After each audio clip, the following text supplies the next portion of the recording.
Hey folks, it's Marvin Cash, the host of The Articulate Fly, and we're back with another Western North Carolina fishing report with Dale Collins of Tuckaseegee Fly Shop.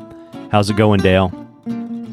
Going well, Marvin. Resting up here after it's been a long row of trips, and spent a little time on the vise, filling the box back up, and regrouping for another busy week here.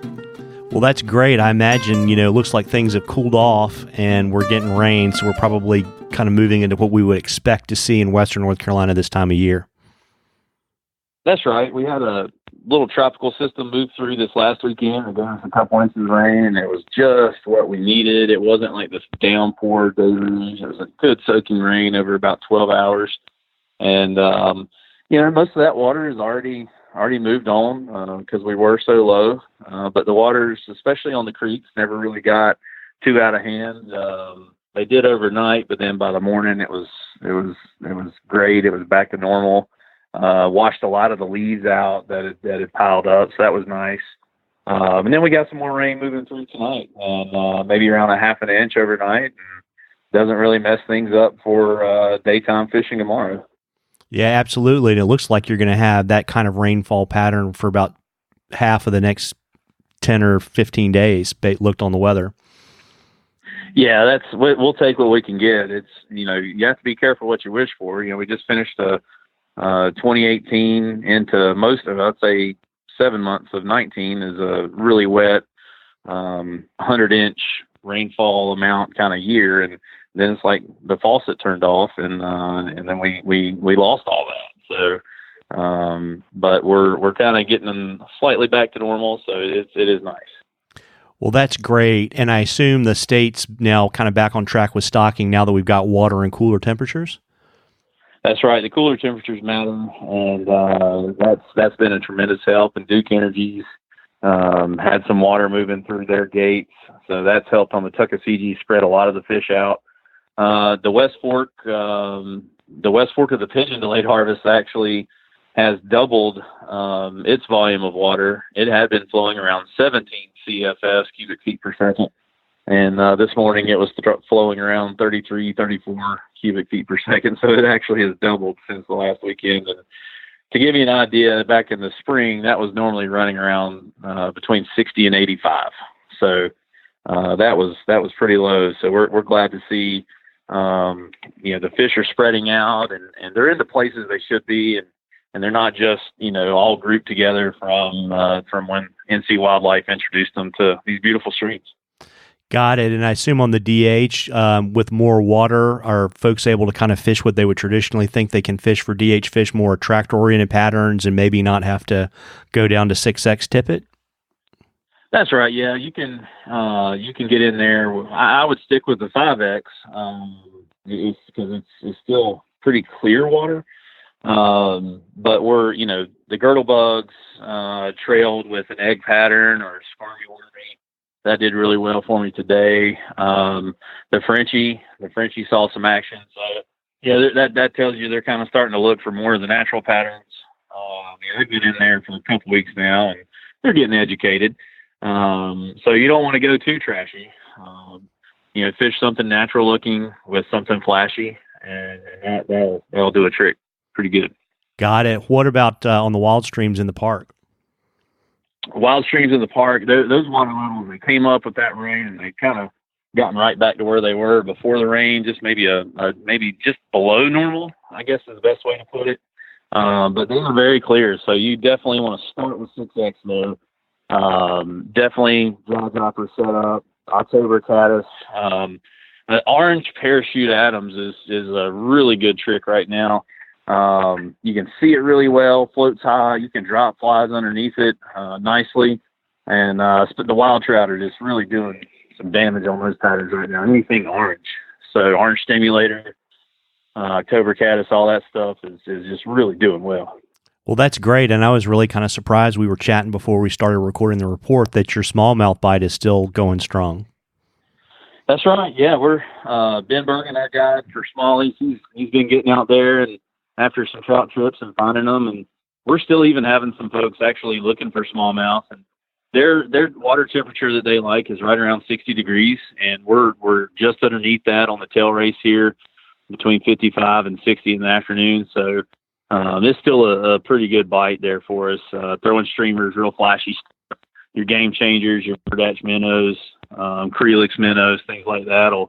It'll turn some heads. Well, that's great, and that dovetails really well. Jonathan Moore sent in a question for you, Dale, and he asks, is it crazy for me to try and fish the wild trout streams around Bryson City during DH season? Man, that's a great question, Jonathan. Thanks for sending that in. That's actually, I remember a time there was, this might be 10 years ago now. I came down through Webster and saw, I think I counted 30 people on the Tuckaseegee delayed harvest there, just in the Webster stretch. And I was like, I just don't feel like doing it. So I went to Bradley Fork up in the national park, right there off the branch off the O'Connell Lefty. And I had the place to myself, didn't see another soul, and had a 30 fish afternoon. So to fish around in the dry flies. So that's and it was incredibly beautiful. I mean, it's the stuff calendars, dream to have for their October spread. For the Great Swiggy Mountain National Park. So it's a great time to hit those wild waters. It can get a little technical right now if the dry dropper stuff isn't working. One wild stream I was guiding on this weekend, we had to drop down to really light foam indicators, 6X tippet with a number 18 brassy and a 18 blue wing soft tackle. So they can get a little more technical, but it's fun trying to figure that out as opposed to just tying on a mop fly and going and whacking a bunch of fish. Well, not to mention you have the place to yourself, which to me is a huge bonus. Yeah, that's right. That's it. That's exactly right. Same thing goes for smallmouth right now too. If you were to go into some of the better smallmouth stretches right now, you're not going to see another boat or another angler. Well, folks, that's really great advice, and keep the questions coming. If you'll send them to us on the Articulate Fly Facebook page, if we read your question on the report, I'll send you some Articulate Fly swag, and you'll be entered in a drawing for a gift certificate from the Tuckaseegee Fly Shop. And before I let you go, Dale, I know you've got an event coming up in November. You want to tell folks a little bit about that? That's right. November 2nd, Nantahala Brewing, Silva Outpost. We're having I think it's the fifth or sixth time we've done. I think it's the fifth. Smoky Mountain Fly Fishing Festival. And, what we do is it's going to run from 12 to 4, and we're just celebrating the fly fishing heritage of our community.